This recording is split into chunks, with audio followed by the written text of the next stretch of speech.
sedite i gledajte ovaj klip. Na našem klipu pokazat ću vam 5 mojih omiljenih igrica.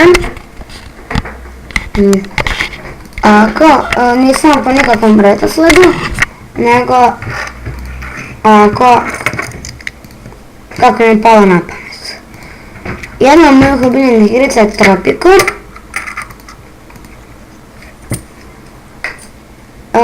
U Tropiku se radi, pa na početku dolazite na neko pusto ostrvo i onda vi na njemu gradite svoje kuće, znači napravite grad na ostrvu.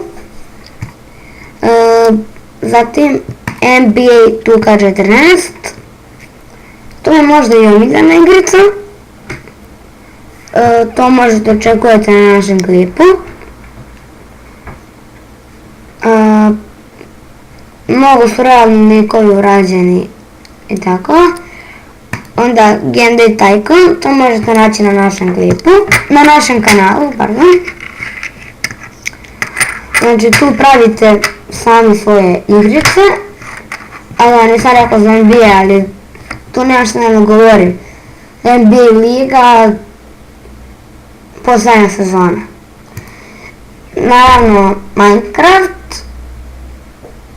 to nemam potrebe da ništa govorim, sve znate.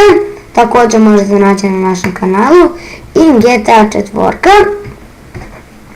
Uz to da jedno čekamo GTA 5, naravno. GTA 4 kao i svaki GTA, samo što je malo bolja grafika i ima više radnje.